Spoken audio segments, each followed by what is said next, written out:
Every year on the 9th Sunday prior to Pascha, we celebrate Septuagesima, some people say Septuagesima, and every year on this day the same epistle and the same gospel reading is prescribed to us. And it's been this way for many, many, many years. And we carry on this tradition today as well. For my homily today, I'm going to give you a modern paraphrase of a sermon that was first delivered by St. John Chrysostom, one of the early church here in the Orthodox Church. And in today's gospel reading, we learn of a landowner who owned a vineyard and who went out early in the morning to hire workers. And in differing intervals throughout the day, new workers come to toil in the vineyard, even including the 11th hour of the day, the last hour that they could possibly come into work. And when all the workers came to the landowner for their daily wages, at the end, they were all paid exactly the same. 1 penny. Would you like to work for a penny all day? 1 denarius, said in another version. And although each worker had agreed to work for the amount that they were paid, the workers who began in the early hours actually grumbled that those who began in the late hours were paid the same wages. And the landowner says that it's his money and he has a right to treat them all fairly. It's his money and he can do what he wants. Right? But the parable doesn't harmonize very well with the very last verse that was just read to us. And it actually appears to be contradictory.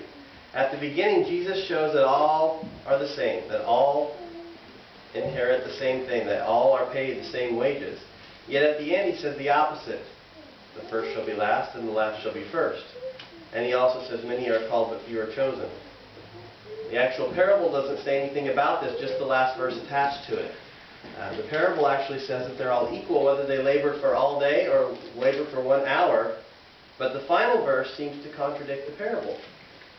So we're first going to discuss the parable and make it clear, and then we'll discuss the perceived contradiction.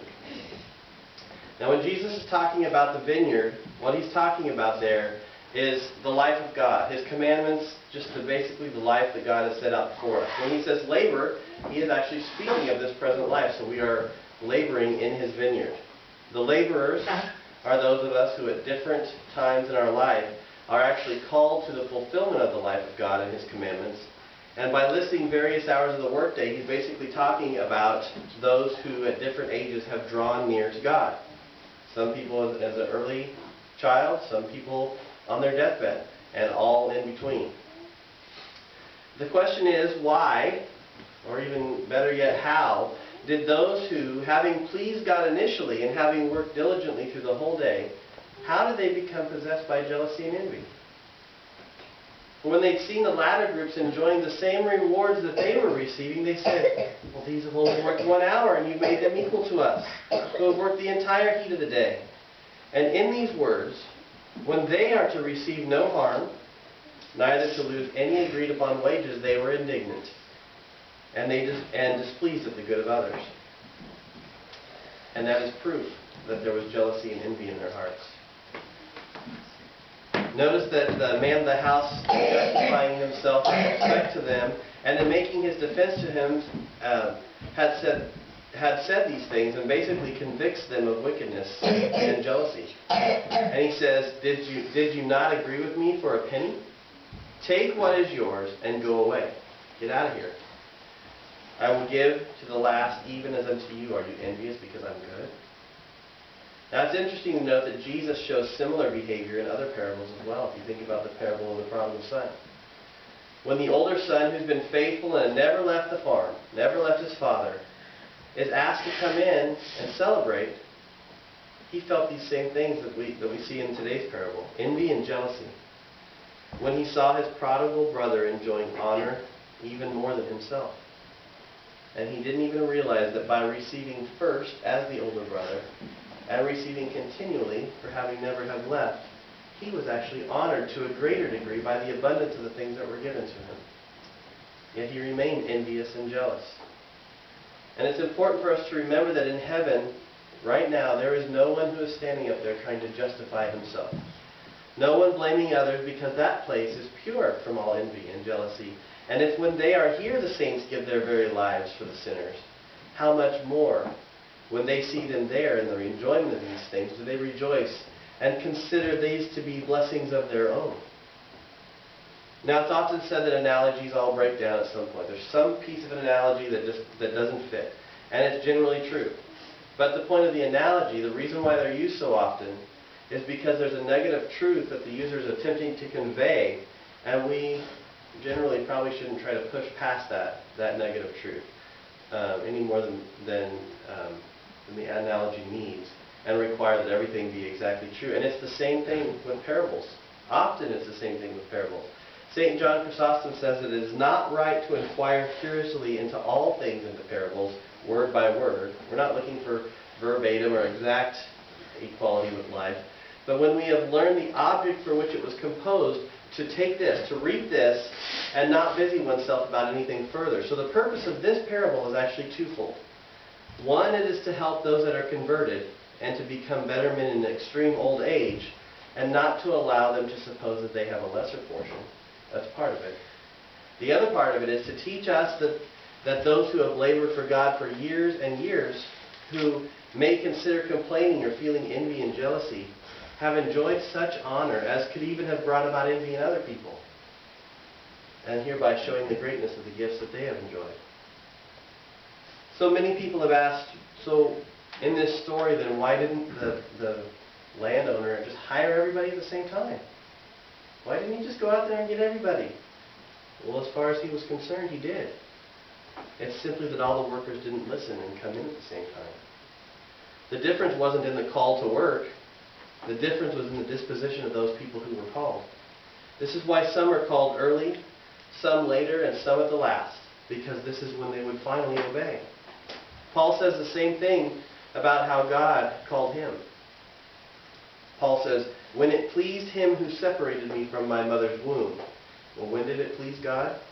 When Paul was ready to obey. That's when it pleased him. God willed it even from the beginning, but because Paul would not have yielded, then it pleased God to call him when he was ready to obey. And it's the same as when Christ on the cross called the thief. Although he was able to have called the thief prior to his deathbed, the thief would not have obeyed. For Paul at the beginning would not have obeyed, how much more the thief? In verse 7 we read that the idle men later in the day say, well, no man has hired us. He says, how come you're out here not working? And he says, nobody hired us.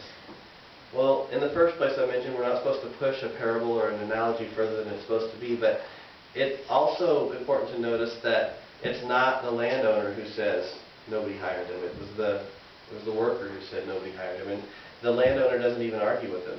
He's trying to win him over. He's not trying to argue with him and say, well, I came out this morning at 8 o'clock or at 6 o'clock and nobody was here. No. He just says, hey, okay, we just need more help. So, and we see this when it says he went out early in the morning to hire. The landowner went out early in the morning to hire. That's what his purpose was. And he got some, but he didn't have enough, so he kept going out and he kept going out. But his purpose was to hire as many as needed. And he called them early in the morning to work, but they were still in bed, or they were indifferent to the call, or they didn't want to work. So from everything here, it's made clear that the parable is spoken with reference to them who from earliest youth and those who in old age lay hold to virtue. He's talking to both sides. And to the former, to the cradle, it's so that they may not be proud or reproach those who come later. And to the ones who come later, that they may learn that it's possible even in a short time to recover everything. He shows it is possible even for men coming later to receive the hire whole day. And to both groups, he doesn't say it to make them proud, but he shows them all of it is because of his own love for man. And because of this, they shall not fail, but they shall themselves enjoy unspeakable blessings. But the most important thing that Jesus wanted to establish by this parable, he actually says at the end. And it almost sounds like a contradiction when he says, so the last shall be first, and the first last. For many are called, but few chosen. He's inferring from this parable, so he is not inferring this thing from this parable, is what I was trying to say. He's adding something to this parable at the very end. So we don't want you to be confused that these two are necessarily related. His meaning is this, that Like as this parable came to pass and seemed strange to you, so shall this next thing come to pass and be even more strange to you.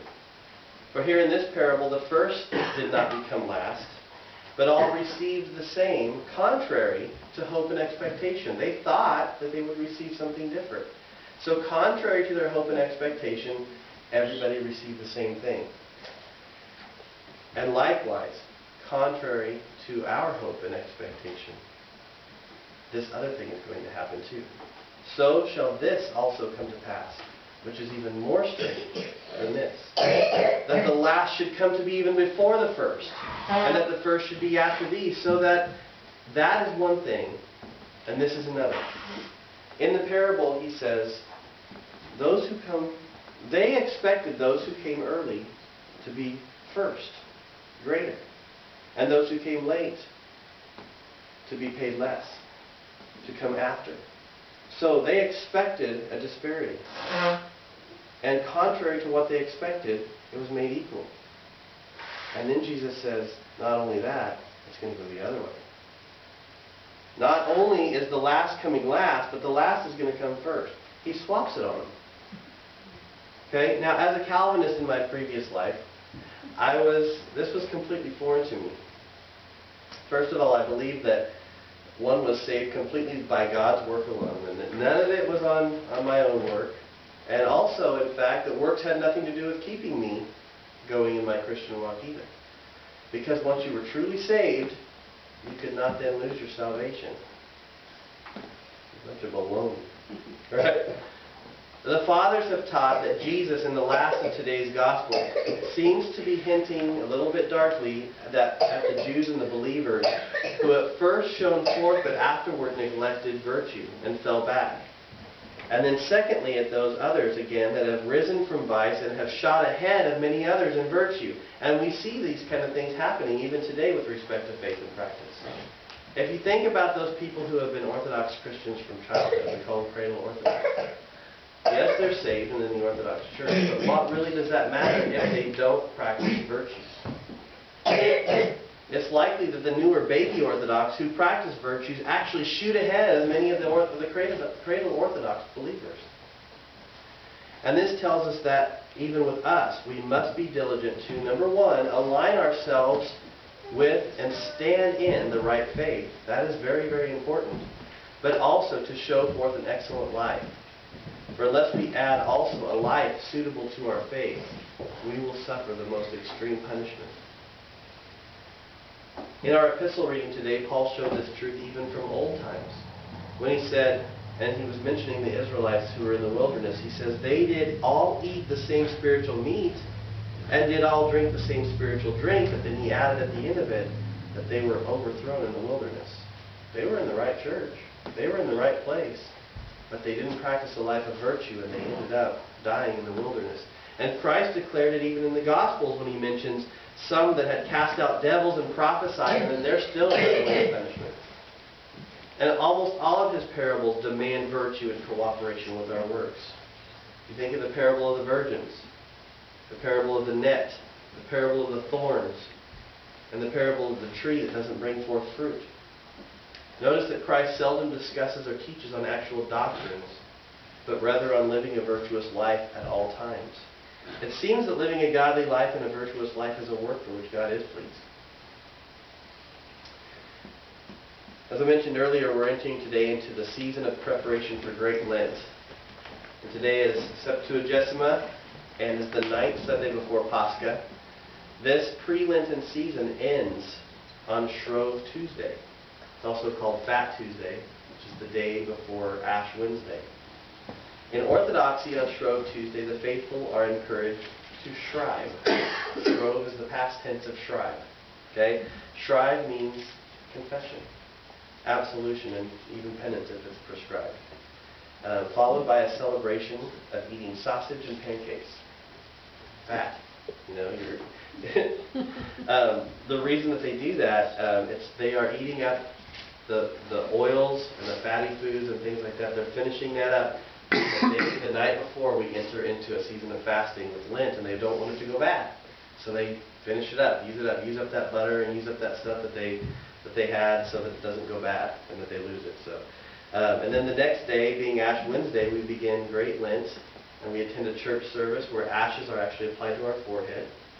And we do a strict fast, eating no food that entire day. Now consider this contradiction. What has our culture done with Septuagesima and the pre-Lenten season? They've twisted it horribly, as they have with many other of our holy days, into the beginning of what they call carnival season. 17 days of revelry, sex, drunkenness, and gluttony, culminating in Mardi Gras. Mardi Gras is French for Fat Tuesday, by the way. Yet in Orthodoxy, beginning this Lord's Day, we're not practicing 17 days of abasement. We're practicing 17 days of pre-Lenten introspection. We begin to look inwardly at our passions and begin to prepare our hearts, our bodies, and our homes for the rigors of Great Lent. And prayerfully consider what virtues we want to develop in ourselves during Great Lent. If we are to be living a life for which God is pleased, this season is a period where we begin to develop those virtues. But we could find ourselves in what would appear to be a hopeless situation. Because not only must one be brought into the church, he must also practice virtue so that he not be punished. And even if a small part of virtue is overlooked, it brings upon one great evil. And I'm going to give you some examples of this. One of the virtues is almsgiving. In the book of Tobit, chapter 4, it says that if you overlook almsgiving, which is giving to other people who need it, it can cast you into hell. Neglecting almsgiving casts into hell them that have come short in it. And even though this is not the whole part of virtue, nevertheless both the virgins were punished for not having this. The rich man was tormented because he neglected almsgiving. And they that have not fed the hungry and visited the sick and those in prison are for this condemned with the devil. Not to revile someone else is another very small part of virtue. Nevertheless, this too casts out those that have not attained to it. Christ said, "For he that says to his brother, thou fool, shall be in danger of hellfire." Holiness is part of virtue. And the book of Hebrews says, "Without this no one shall see the Lord." Holiness is just a part of it. And yet without it no one shall see the Lord. And humility, too, is part of virtue. But even though anyone should fulfill other good works and not have obtained humility, he's unclean with God, according to Scripture. And this is made clear from the Pharisee, who, though he exhibited numberless good works, he lost everything due to his lack of humility. And what's more, even though overlooking just one of these virtues shuts heaven against us, doing them all and doing them imperfectly or not in abundance produces the same effect. The verse says, "For except your righteousness exceed the righteousness of the scribes and Pharisees, ye shall not enter into the kingdom of heaven." So that even though you give alms, but not more than they do, you shall not enter in. So how much did the scribes and Pharisees give? This is not a sermon on tithing. How much did they give?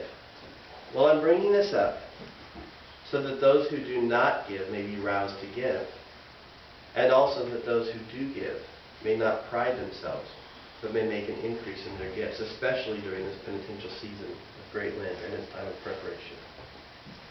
So how much then did the scribes and Pharisees give? 1/10 of all their possessions, and then another 10, and then another 10. Almost 1/3 of everything they gave.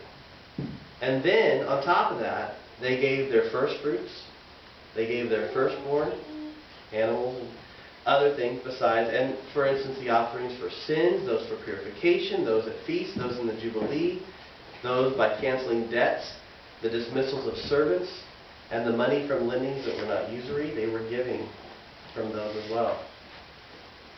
So if he who gave 1/3 of all his goods, and probably if you added it all up, it was closer to half when you add all those other things in there. If he who gives half of everything that he has achieves no great thing, where does that leave us who don't even give a tenth? Of what shall we be worthy? It is with great sadness, but there's a reason why Jesus said there are few that be saved. So let us not then neglect the nurture and care of our spiritual life.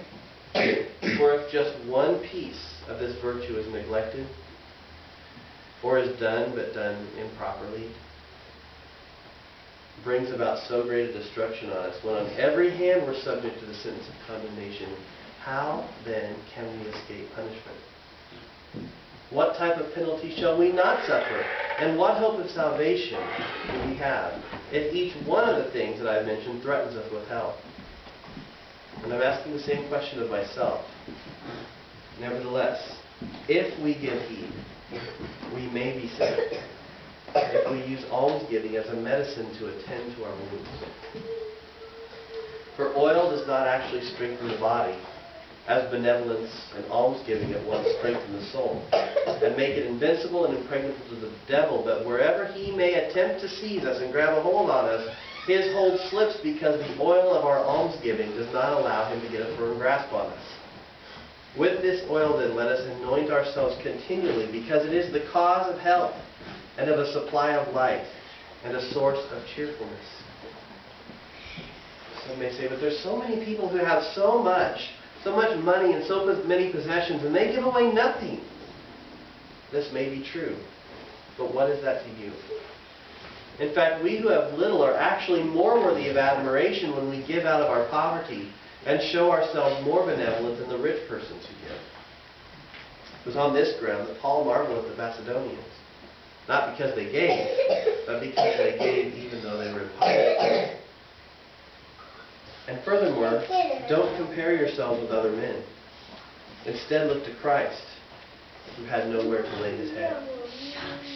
And do not judge another, but deliver yourself from the charge that is against you, since the punishment is greater when you blame others and men do the same thing. When judging other men, you're subject to the same judgment. For if he doesn't permit even those who do right to judge others, even more so will he not permit an offender to judge others.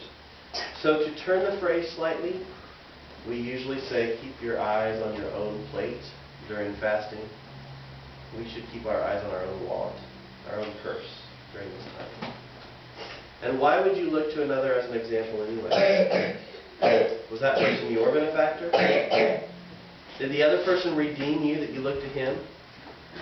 Why would you let go of your master and look to your fellow servant as an example of how to live and how to give? Remember, Jesus said, learn from me, for I am meek and lowly in heart. And again he said, he that would be first among you, let him be the servant of all. And again, even as the Son of Man came not to be ministered unto, but to minister.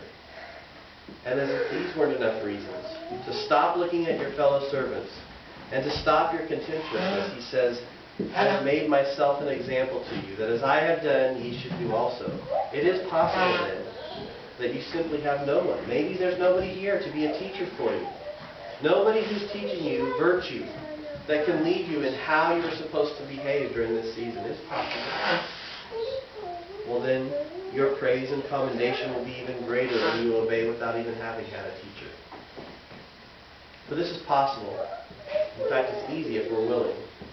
And this is shown by those who first actually did these things, who acted in this way in the first place, without teachers. Noah, Abraham, Melchizedek, and Job, and all the men like them. It's necessary for us to look to them then, those godly men of the Bible every day, and not to these other people who are around us, those whom the world never ceases to emulate. They pass around their names and their accomplishments, and you constantly hear things like, this person bought this many acres of land, or this guy's rich, or this man's making a building, or whatever. Why do we stare at what's out there and look at others? If we have to look at others, then look to them that do their duty. Look to them that approve of themselves. To them that carefully fulfill the law, and not to those who have become offenders, and compare yourself to them. They are in dishonor. If we look to these, we will gather many evil things, falling into neglect, probably even pride, and into condemnation of other people. But instead, if we look to those who are doing the right thing, we will lead ourselves on to humility, to diligence, and to numberless blessings. Do not be like the Pharisee and suffer because he compared himself to other offenders. Instead, be like David, as one who marveled because he looked at his ancestors that were noted for virtue, and he says, I am a stranger and a sojourner as all my fathers were. For this man and all that are like him did not focus his attention upon those who had sinned, but he thought instead upon those who had approved themselves. We have many great examples all around this wall, all around these walls of who we can be looking to. We should do the same. For we're not set to judge and to be the judge of the negligences of others, nor are we to look at the sins which others are committing. Instead, we're required during this season to do judgment on ourselves.